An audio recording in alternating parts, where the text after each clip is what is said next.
alam nyo, no, mga kadyani, hindi lang dapat ola yung dapat nating hindi tinatangkilik.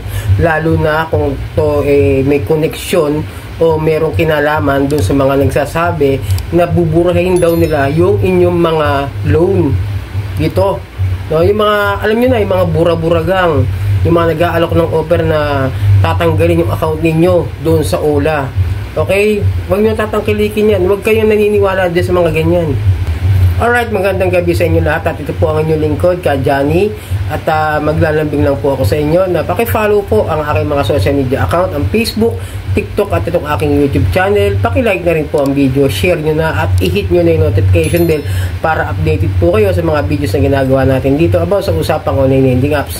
So yun, may nagtanong sa akin, sa aking TikTok, nagbukas ako kanina, medyo balikan natin itong mga modus na ganito, no? Ang tanong niya sa akin at humingi siya ng yung kanyang katanungan ay kung ano may sasagot na natin. Ito, sir, magandang gabi po. Paano po yung gaya sa akin na scam po ako? Sabi po, tutulungan ako ma-delete yung mga Ola apps ko. Gaya po ng Credit Cash, Digido, Mabilis Cash, Moka-Moka, at LF Lending. Hindi ko alam kung ano yung LF Lending, parang bago yata. Alam ko FT Lending. Dumami po sila sa kakatapal-tapal ko po. Ngayon, sa sobrang stress ko po, pumayag ako sa alok niya na 3,500. Direct data daw po. Tas nang hingi ng dagdag, kaya 4,100 lahat na ibigay ko. Kasi yun lang naman ang laman ng GCash ko po. Sana po matulungan niyo po ako, ma-aware po yung iba na huwag basta maniwala. Kasi po, katapos ko po magbayad, binlock po ako. Tas nangyari po, di ko na ma-open GCash ko, FB Lite at lahat ng Ola apps ko po. So yun, ang laki ng nakakuha sa kanya at ilan lang kanyang mga Ola, sabihin natin 1, 2, 3, 4, 5, 5 Ola, nagtapal-tapal. Maaaring meron pa to na iba na hindi pa niyan sabi. Ano ko lang teorya, kasi hindi naman lahat maaanuhan eh. Di ba maaaring meron pa siya nahiraman na hindi ito masigurado pero kung 5 sa 3.5, ang alam ko talaga, no, last year pa, meron na lumapit sa akin din na 500 daw per apps. O, di ko 5, di 2.5 lang dapat yun. Overpricing itong buraburagang na to. Tandaan nyo itong mga buraburagang, itong mga delete account sa mga Ola, hindi yan totoo. Yung mag-o-over, hindi yan. Huwag kayo naniniwala dyan. Sayang pera. Sayang oras. Sayang pakikipag-usap sa mga yan. Ang theory ko riyan doon sa mga paniniwala ko diyan sa mga buraburagang, either mga dating agent, either mga talagang nananamantala na mga biktima ng Ola, yung mga talagang stress na stress, depressed na depressed, kaya madaling napapaniwala na sasabihin ng mga buraburagang na kaya namin tanggalin yan, basta bayad muna bago tanggal account o bago bura account, no? Tapos meron mga groups dyan ng mga bura-buragang, okay, nagpapaniwala doon. Kunwari tumutulong, no? Meron nga dyan FB page na kala mo nakatulong talaga pero hihingian ka ng malaking halaga, nagtatanong ka lang, sisingilin ka ng parang consultation fee, 200 yata. Ayun lang yung sa mga nababasa ko doon sa article ng mga comment noon, no, last year, ganun katindi yung mga yan, yung mga bura-buragang, kala nyo ba nakakatulong yan? Nakakadagdag lang ka mo sa problema ng biktima ng isang Ola. Pero mo 3.5, tapos nagpadagdag pa ng 4.1, sabay black nung nakuha na yung pera. Kawawa naman yung biktima, di ba? Nabiktima ng Ola, nabiktima pa ng bura-bura, nagkautang na, nakuhanan pa. Di ba? Double kill. Kaya nakakalungkot lang na huwag kayo naniniwala dyan sa mga yan. Please lang, nakikiusap ako, huwag kayo naniniwala dyan. Mas mabuti pang makinig na lang kayo, manood na lang kayo sa mga videos na ganitong klase, mga nagbibigay ng advice na kahit paano talaga makakatulong sa inyo. Kasi kung makikinig kayo dyan sa mga yan, sasamantalihin nila yung kanyang vulnerability. Wow, English! Vulnerability. Ano yun?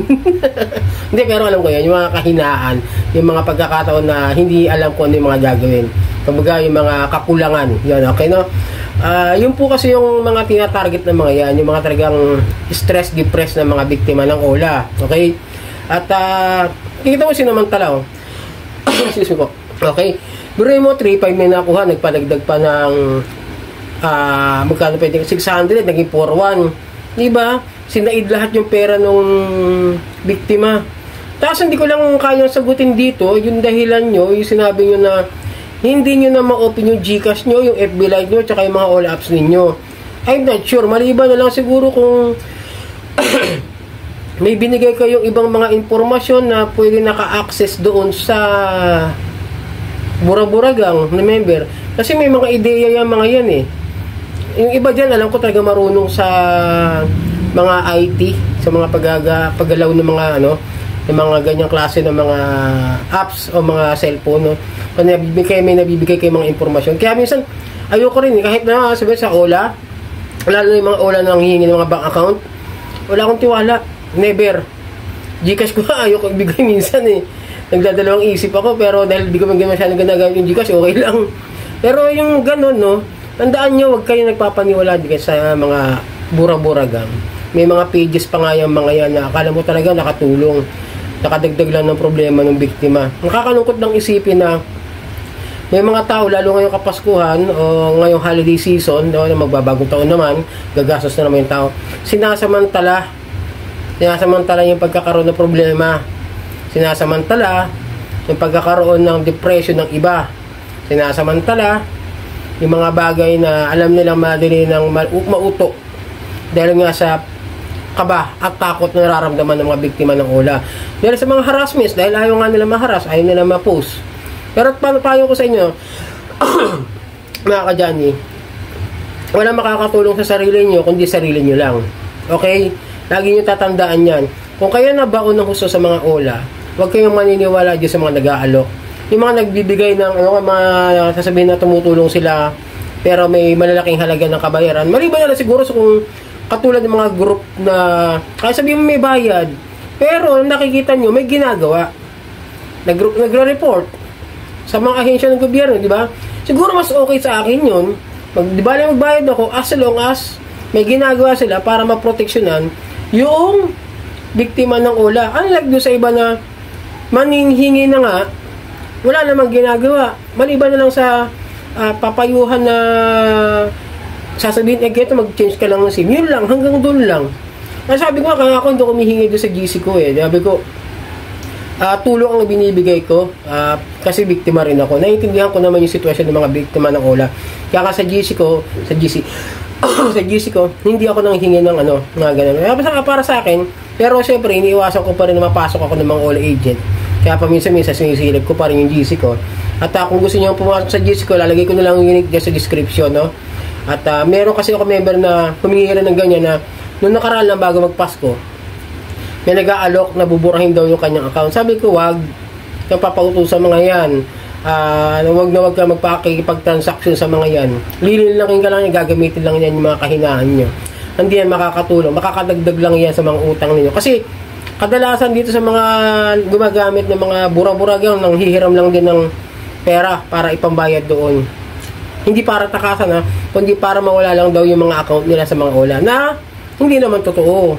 Doon pa lang kasi nungalingan na. So yan mga ka-Johnny, ingat po kayo sa mga ganyang klase ng mga transaksyon ng mga nakikilala ninyo through online, Facebook, social media, kaya sa TikTok, kaya sa YouTube. Huwag kayong naniniwala sa mga nag-aalok na tatanggalin yung account nyo sa OLA. Tanging yung OLA lang makakatanggal ng account ninyo. Tandaan yan. So yun mga ka-Johnny, ito po ang inyong lingkod. Napakipalo po ang aking mga social media account. Kamali na ang aking mga social media account, Facebook, TikTok at ang aking YouTube channel. At hanggang sa muli, maraming pong salamat. Sarang hamnida po.